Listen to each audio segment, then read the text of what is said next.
We acha tu. Ukaribie jamani. Mambo ndio kama mnavyoyaona. Leo nataka kuwaonyesha jinsi ya kupika nyama choma, kwa kizungu barbecue. Tutaanza na mafuta. Mafuta natumia ni ya olive.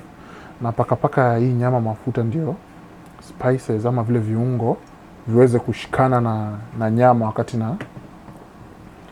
wakati nimevimwaga kwenye nyama. So kisha malizana na mafuta, tunaweka paprika ambayo iko ground.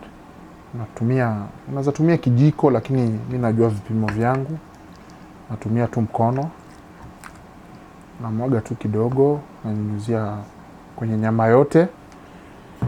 Alafu kutoka hapo nataka kitunguu saumu kidogo na hivi.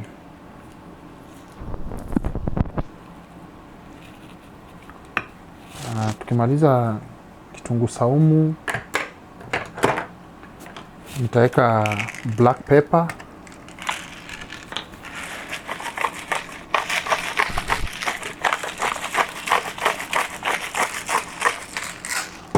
maliza black pepper, nitaweka hii seasoning inaitwa goya. Iko na mchanganyiko wa vitu vyote.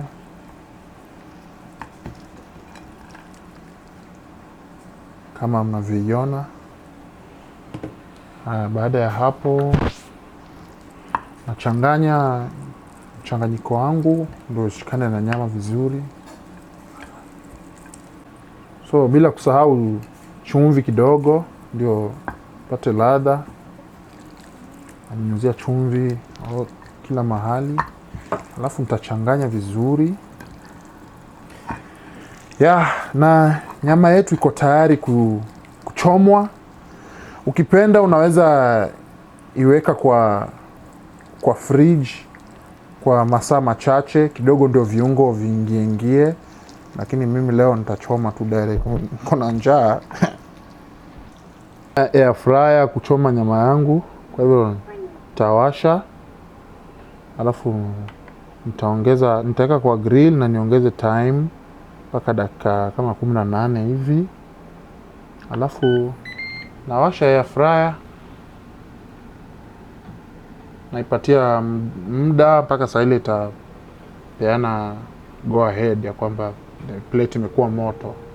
Air fryer yetu iko tayari, imeshasema tuweke chakula. Kwa hivyo utafungua, tunyunyize mafuta kidogo ndio nyama isije kaganda. Natumia canola oil. Alafu tunaenda kuweka nyama yetu ndani.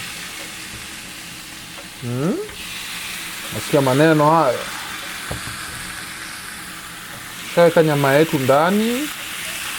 Na kisha imekaa vizuri na kufinika. Tutangojea mpaka air fryer yetu itakapofika wakati wa kugeuza ama kuflip. Tutaflip.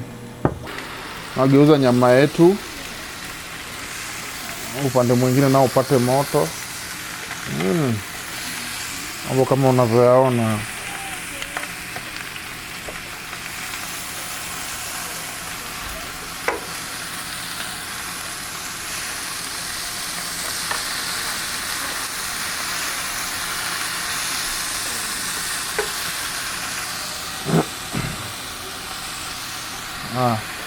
Tunafunika, tunapatia hiyo pande nyingine nayo time iive.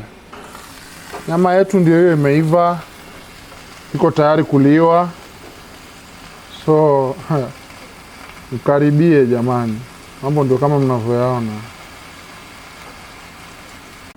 Haya jamani, karibuni. Nyama tayari. We acha tu.